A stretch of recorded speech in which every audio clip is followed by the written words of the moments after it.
Olá, bem-vindo, bem-vinda ao nosso canal. Eu sou o professor Luciano Adley e nesta aula nós vamos responder a seguinte questão: como relacionar a intensidade da força F aplicada ao corpo que você viu girar nessa animação com a aceleração angular de rotação desse corpo?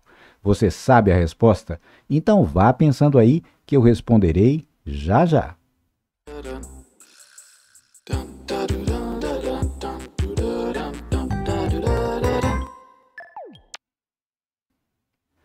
De volta com você e antes de começarmos, peço que assista a este vídeo até o final e se gostar, não esqueça, deixe o seu like, combinado? Então, vamos à aula. Para iniciar, vamos modelizar a seguinte situação física. Considere que temos uma haste rígida, homogênea, que está articulada nesse ponto O, que é um eixo de rotação, e uma pessoa irá girá-la em torno de O. Nesse caso, para girar a haste, a pessoa exercerá uma força F. Essa força vai se manter, atenção, isso é importante, perpendicular à direção da haste durante todo o tempo. E nós vamos observar qual é o efeito de rotação que ela produz num pequeno intervalo de tempo. Bem, para considerarmos os elementos quantitativos, é preciso também destacar o seguinte: o ponto de aplicação da força F encontra-se posicionado a uma distância que chamarei de R em relação ao ponto O. Esse valor de R mede, tecnicamente, o que se costuma chamar de braço da força F. Guarde aí. Pois bem, então, o que vamos fazer é observar o efeito de rotação que F produz na haste num pequeno intervalo de tempo. Então, acompanhe. Veja lá. Nesse caso, o que ocorreu nesse pequeno intervalo de tempo dt? Veja que o ponto de aplicação da força sofreu um deslocamento linear dl. E, ao mesmo tempo, o que houve? A haste sofreu um deslocamento angular, um giro dθ. Muito bem? Fisicamente, que conceitos, além desses, podemos usar em termos dinâmicos para descrever o que ocorreu? Veja, a força F, na verdade, seu ponto de aplicação foi deslocado de dl. Força-deslocamento, isso equivale à noção física de trabalho.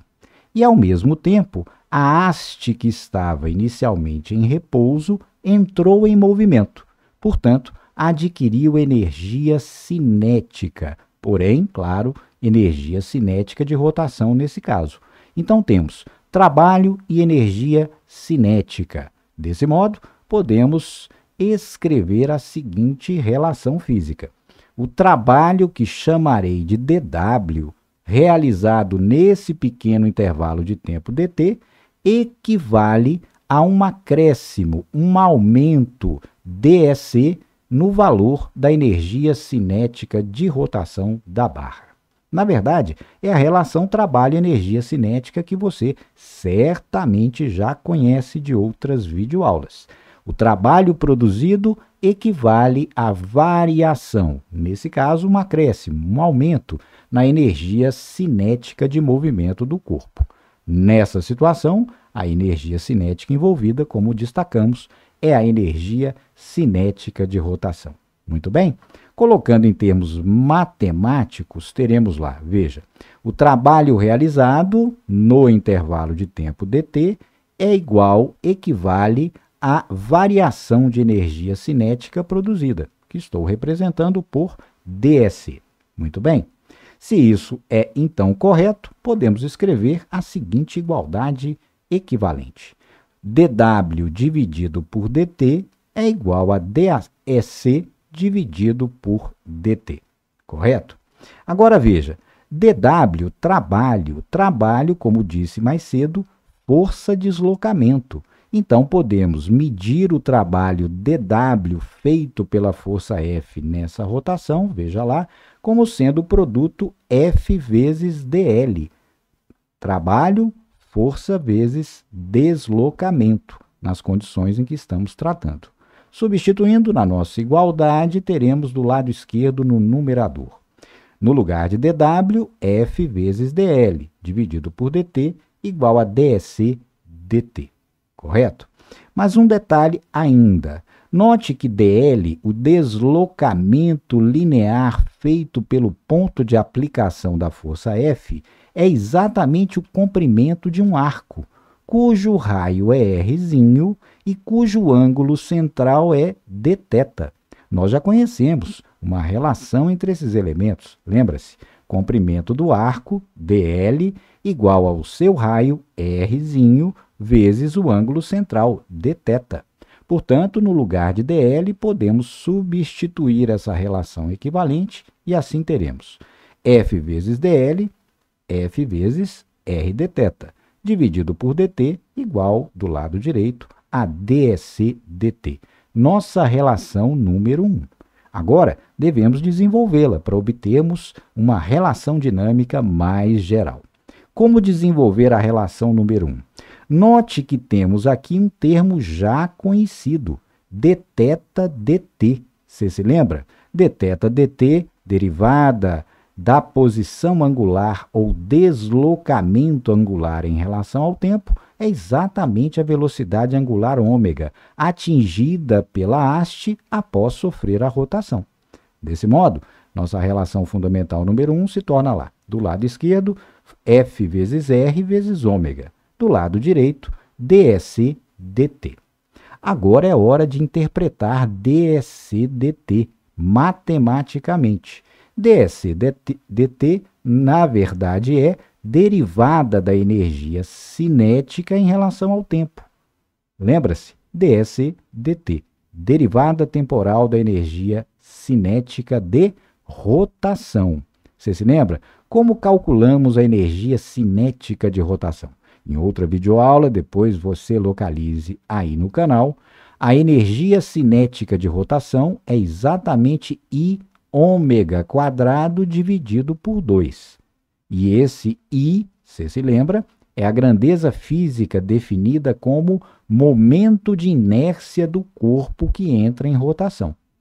E, substituindo, teremos assim: F vezes R vezes ômega igual a derivada temporal de I ômega quadrado sobre 2. Temos então que derivar esse termo.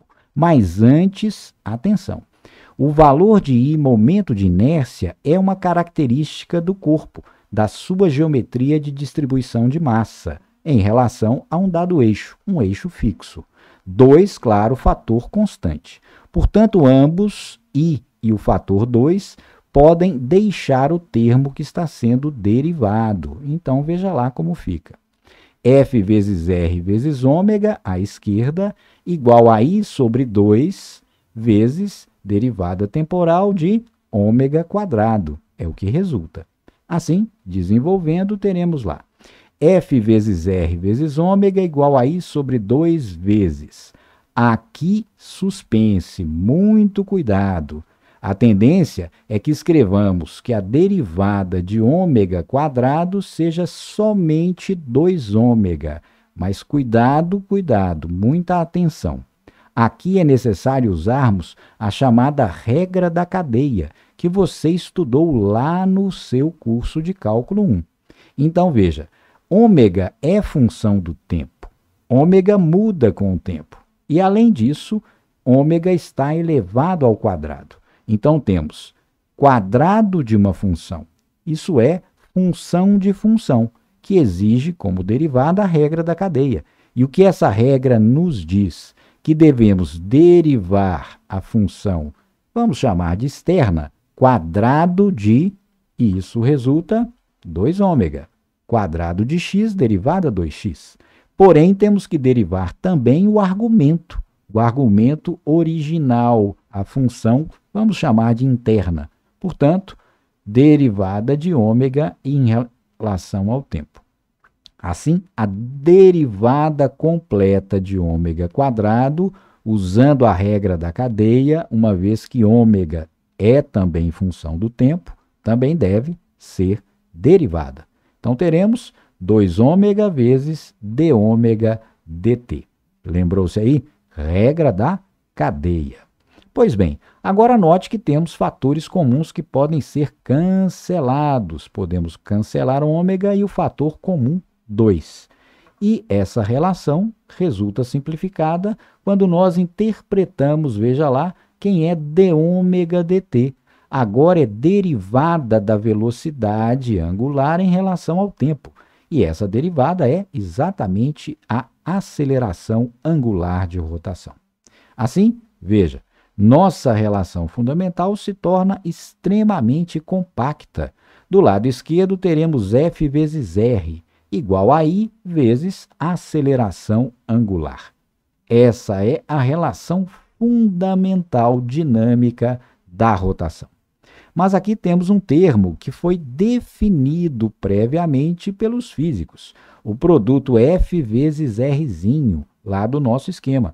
Esse produto é definido no contexto que estamos tratando como sendo o torque produzido pela força F, ao gerar uma rotação.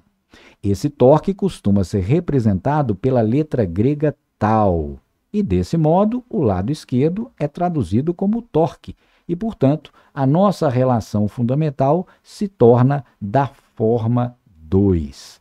Torque produzido por uma força equivale ao produto do momento de inércia do corpo que sofre rotação vezes a aceleração angular que ele adquire.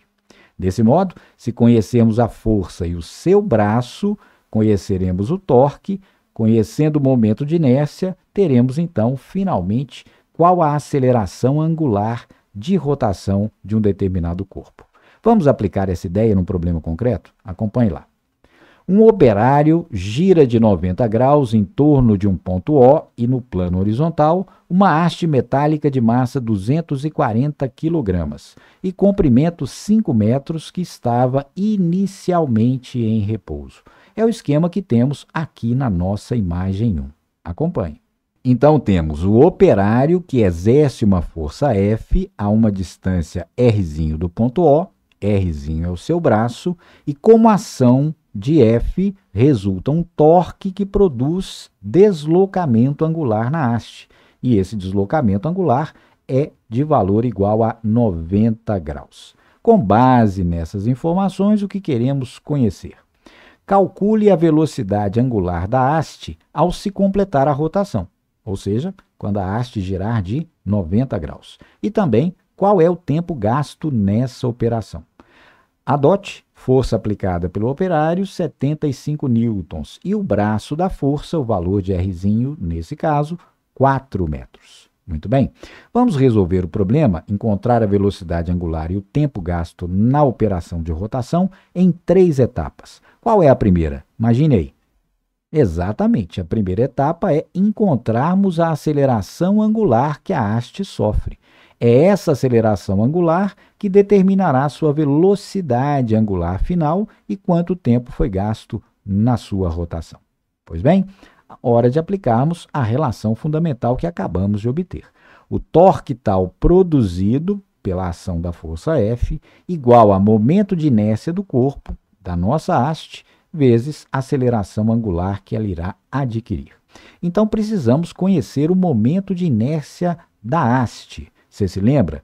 Existe já uma tabela. Lá na aula de momentos de inércia, nós listamos vários. Para essa situação, o caso em que a haste gira em torno de um eixo que passa por uma de suas extremidades, o seu momento de inércia será igual a massa m, massa da haste, seu comprimento ao quadrado dividido por 3. Confira lá. Muito bem? Substituindo, então, sabendo que o torque é o produto força vezes o seu braço, F vezes Rzinho, igual a I da haste, ml2 sobre 3, nesse caso, a aceleração angular. Temos todos os dados numéricos, hora de substituirmos. Então, veja, força F, 75 newtons, Rzinho, 4 metros, massa m da haste, 240 kg, seu comprimento, 5 metros ao quadrado sobre 3. Do lado esquerdo, teremos 75 vezes 4, 300. Do lado direito, 240 vezes 25 sobre 3, resulta em 2.000. Então, alfa será 300 dividido por 2.000. Assim, alfa igual a 0,15 radianos por segundo ao quadrado.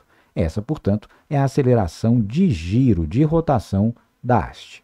Com esse valor de aceleração angular, teremos agora a condição de calcularmos a velocidade angular que a haste atinge. Mas para isso, pense, que relação vamos usar? Note dos dados do enunciado que a intensidade da força F manteve-se constante. Supusemos desde o início que a direção de F se mantém perpendicular à haste. E terceiro, o valor de Rzinho do seu braço não se modificou durante a rotação.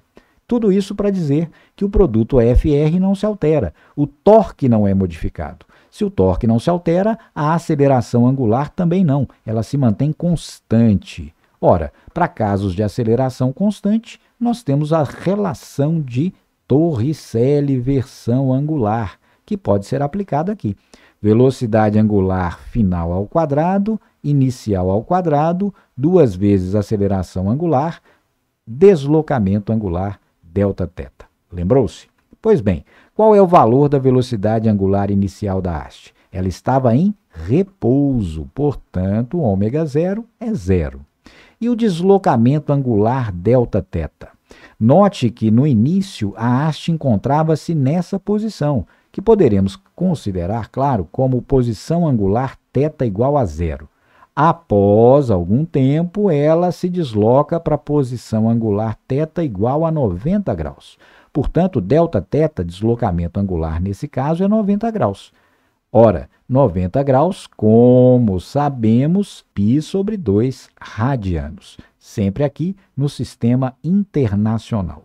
Substituindo, teremos lá, veja, ômega quadrado, 2 vezes a aceleração angular que calculamos há pouquinho, 0,15.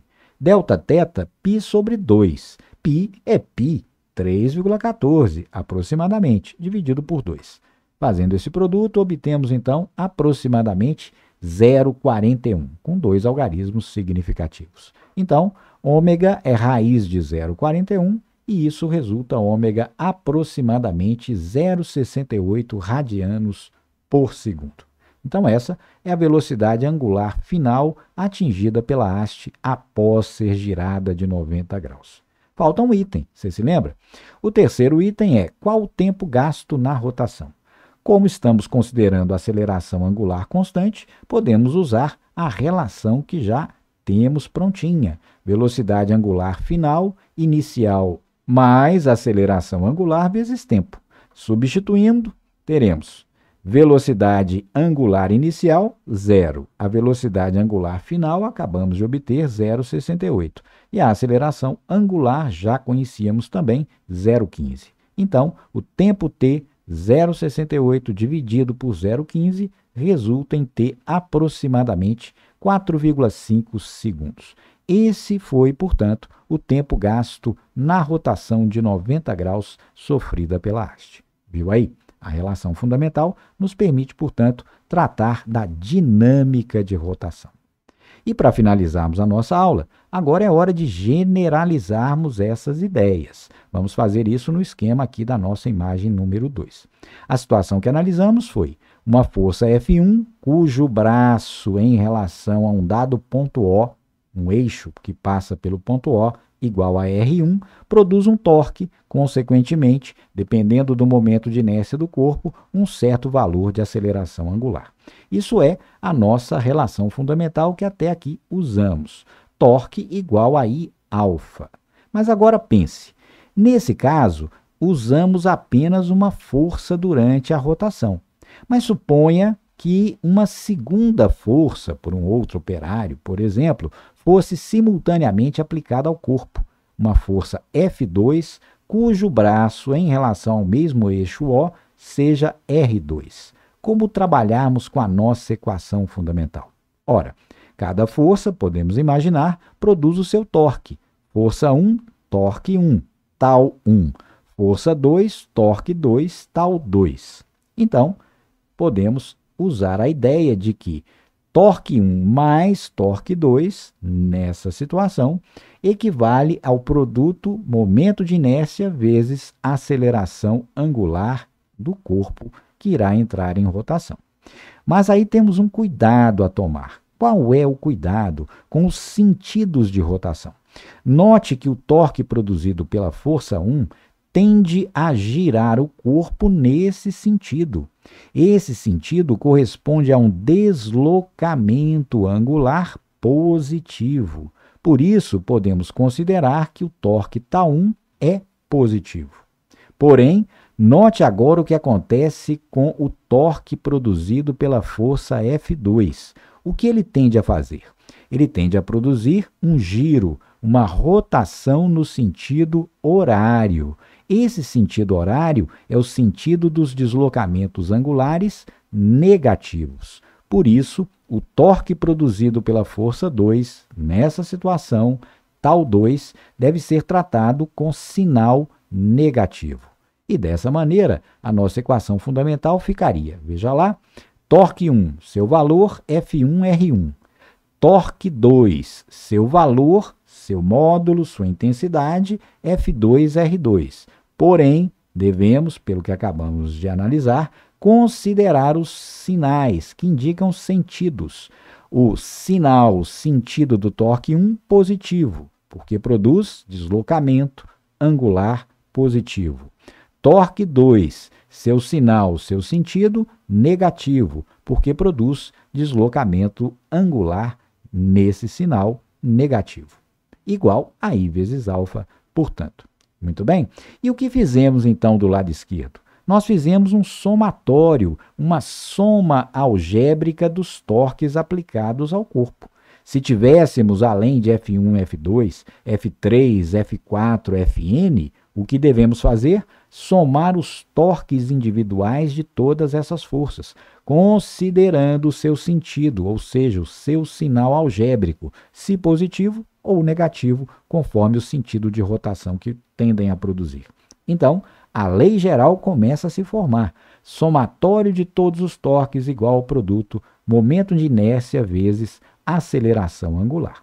Esse somatório, para generalizarmos finalmente a nossa relação fundamental, costuma ser chamado de resultante. E, portanto, desse modo, a relação mais geral que vamos usar para descrever a dinâmica da rotação é a relação número 3. Torque resultante igual ao produto do momento de inércia do corpo que está sendo analisado vezes a aceleração angular que ele irá sofrer.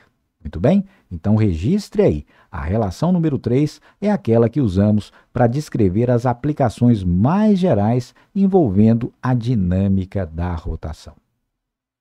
Então, estudante, gostou do vídeo? É hora de deixar o seu like, compartilhar e, se não é inscrito, inscreva-se no canal. Então, como digo sempre, até a próxima aula e bons estudos!